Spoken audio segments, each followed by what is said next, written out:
Hey guys, and welcome back to another video on my channel. The topic of today's video is going to be a little bit different than other topics that I talk about on this channel.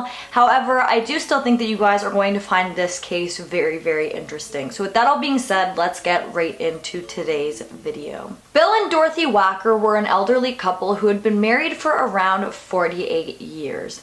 They had lived in the exact same house for 48 years in Massillon, Ohio, and they had lived there pretty much their entire lives, even before they were married. The couple had a fairly normal life. They were really kept to themselves, but they were well liked by all of their neighbors. They didn't have any known enemies. And again, they were just generally liked and lived a fairly normal life. The home in which the Wackers had lived in, again, they had lived there for 48 years. The town where they lived was pretty quiet. There wasn't a high crime rate. And it was overall just a really nice, quiet place to live. And so there was no real threat or anything to worry about for the couple. Again, they were elderly and they had lived their entire lives with, lack of a better word, pretty uneventful. Nothing bad really ever happened to them. They didn't really have to worry about anything. So one day in 1984, when they came home to find their home completely ransacked, the couple was shocked. But after kind of cleaning up the home and finding that nothing was missing, they just assumed that this was an isolated incident. Again, they lived in a very quiet town, the crime rate wasn't very high, and the couple didn't have any known enemies or anything like that. And I think because this happened so rarely in the place that they lived, they definitely just thought that this was an isolated incident. Maybe some kids pushing the limits had broken into the house. Maybe the house had been falsely targeted. Somebody had broken in thinking it was somebody else's house or something along those lines. And I think because of those reasons, that is why the couple did not report this incident to police. But Dorothy and Bill started to become pretty alarmed when they realized that this was not an isolated incident and their home would go on to be broken into 2 more times. Both times, all 3 times, sorry, nothing had been stolen, but the home had been completely ransacked. Their stuff was thrown about absolutely everywhere. And the first and second time, the couple decided not to report it to the police. But on January 16th of 1985, when the home was broken into for a 3rd time, the couple decided that they had had enough, and that is when they decided to make a police report. Now, because this was the 3rd time that this had happened, it seemed to police that somebody was targeting the Wackers, and so because of this, they opened a case file and started to investigate who was breaking in and what was going on in this home. But the thing is, there was never really any suspects in the break-in because, again, Bill and Dorothy did not have any known enemies. They didn't know why somebody would continuously break into their house, and obviously robbery was not the motive because nothing was ever missing. So this really put Bill and Dorothy on edge because they didn't know why somebody was targeting them and why somebody continuously kept breaking into their house. And so because of this, for the next little while, every time they heard any crack or creak or anything like that, the couple would pretty much freak out because they thought that this was somebody's 4th attempt at breaking into their home. But around 6 months after this last break-in had happened, the couple finally started to kind of calm down and get back into their normal average life. So it was now July of 1985, and again, the couple was kind of calming down because there hadn't been a break-in or anything seemingly alarming happening at their home for around 6 months. And so because of this, they were just calm and they weren't worrying too much anymore about what had happened. But Dorothy was at home. She had just been recovering from heart surgery, and all of the neighbors knew this. They were kind of keeping an eye out for her, but they also were trying not to disturb her because obviously after you get heart surgery, you do need to rest. And at this particular time, Bill was not in the home. So Dorothy was really alarmed on this day when she heard somebody banging really hard and loud and like really consistently on her front door. Because she'd been close with the neighbors, she thought that maybe something was wrong, and so she went and opened the door, but to her surprise, there was a complete stranger standing in front of her. The stranger who was standing at the Wackers' front door was somebody that Dorothy and Bill had never seen before. He was a Caucasian man with blonde hair, and Dorothy described him as looking overall non-threatening. There wasn't anything particular that stood out about him, although she did say that he looked very clean cut. After opening the door, the man immediately started asking Dorothy if he could use her phone. He said that his car had broken down nearby and he just needed to call somebody to come and help. Dorothy was a little bit hesitant, but after all, she did agree to let this man into her home to use her phone. Dorothy had led this man into her home, and I believe that she led him into the living room where the back door to the house was located, as well as the phone for the home. Now, it was the 80s, so I'm going to assume that the phone was stationary, but anyways, Dorothy allowed this man to use the phone, and then she stepped out of the room to give him some privacy. But again, this was a complete stranger, so she didn't want to give him too much privacy. She was just kind of standing in the other room where she could still hear him talking and hear what he was doing, but she was not in the same room as him. She heard him telling the person on the line that he was having car troubles and things along those lines, and then she heard him say goodbye and hang up the phone. And this is where things start to get a little bit strange, because Dorothy then believes that she heard this man exit out the back door of the house. Now obviously this is a little bit alarming because he didn't thank Dorothy for allowing him to come into her home to use her phone. He also didn't say bye to her, and why, when he had just come in the front door, would he think that Dorothy would have wanted him to go out of the back door? So this obviously alarmed her a little bit, and so she went into the living room to see what was going on and if the man was actually gone. But to her complete horror, he was not. And as soon as she entered the living room, that is when she was whacked over the head. And this hit over the head caused Dorothy to go completely unconscious. When Dorothy had regained her consciousness, that is when she realized that she had been brought from the living room into the kitchen, and she had been gagged and tied up.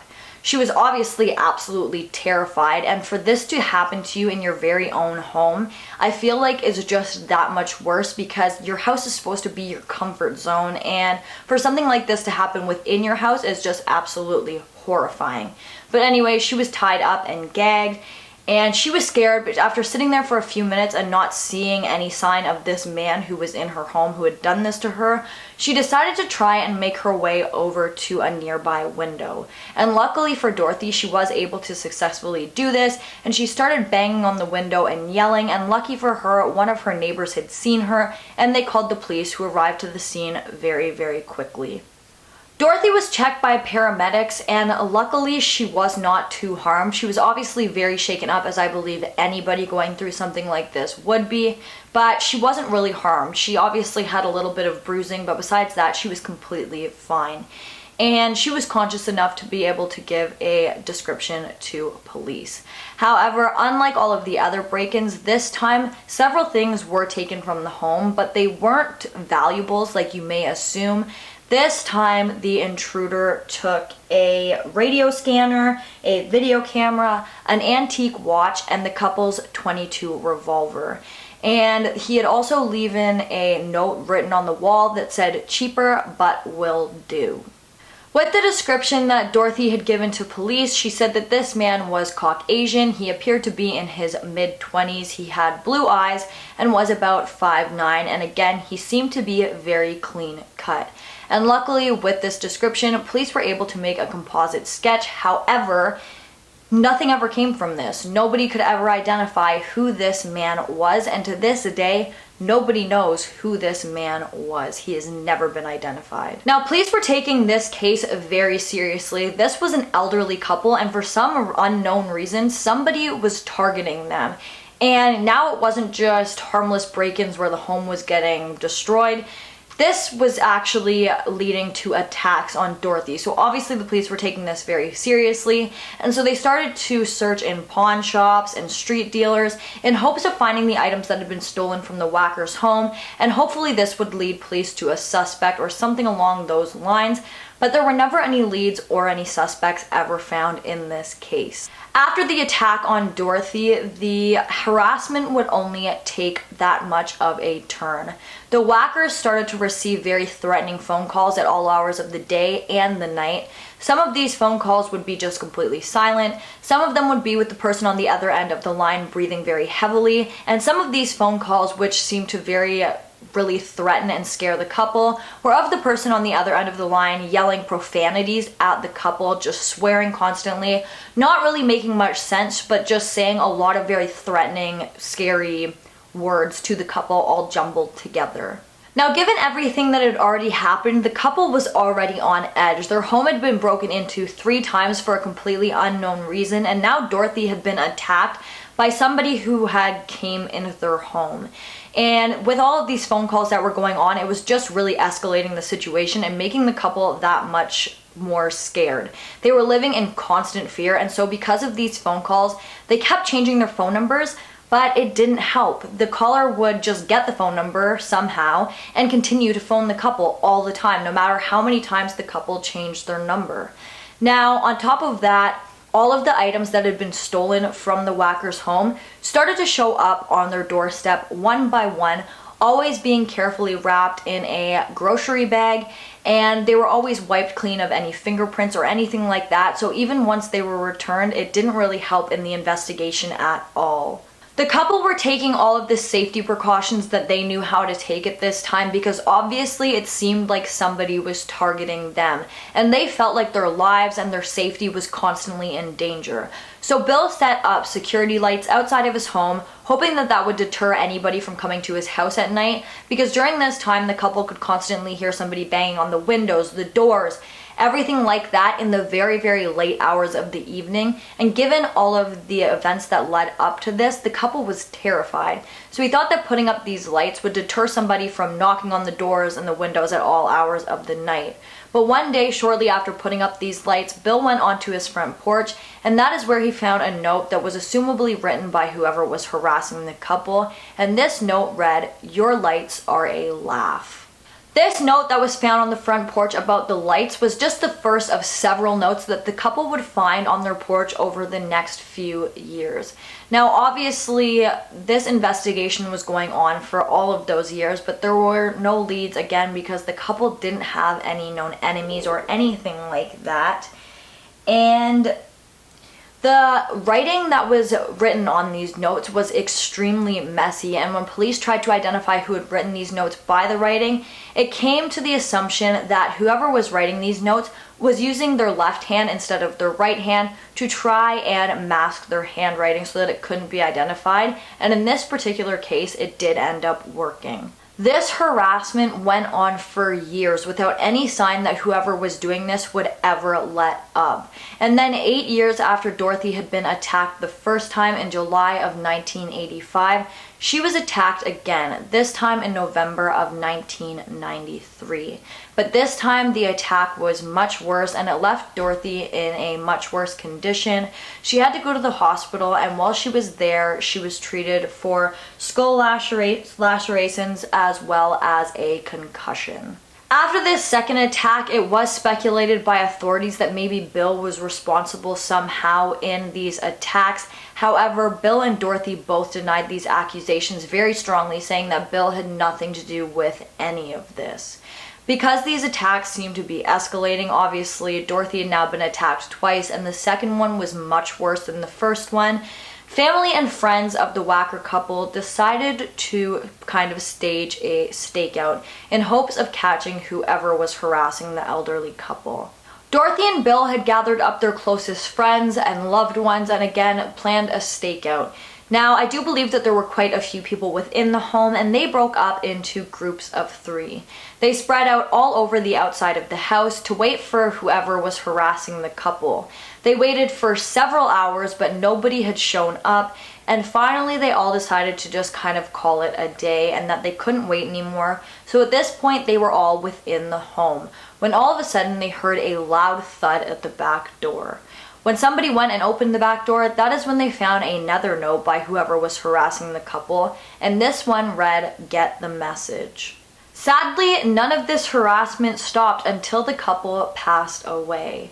Bill passed away on July 9th, 1999 due to natural causes, and Dorothy passed away on July 22nd, 2010 due to also natural causes.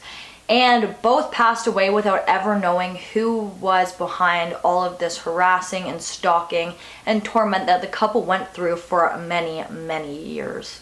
Now, honestly, in this case, there isn't very many theories. Like I mentioned, some people strongly believed that Bill Wacker was somehow responsible for this, and that he was kind of doing this and attacking his wife and then explaining it as they were being tormented. But the thing that doesn't make sense to me about all of that is that Bill was inside of the home with Dorothy at several times when they would hear banging on the outside of the home. Him and Dorothy were both out of the house when they came home to find their house absolutely ransacked. So were these things unrelated, or had Bill hired somebody to do these things? And where is that person if that was the case? Another kind of theory in this is that it was somebody who was very close to the couple, whether that be a loved one, a friend, a neighbor, somebody who knew the couple very, very well. This would explain how they would know when Bill was not in the home. This would also explain how they knew when the couple was out of the house when they broke in the first 3 times.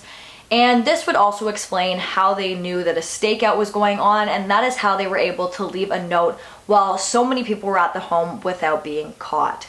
However, I'm not really too sure about this because who was the blonde guy that Dorothy had seen?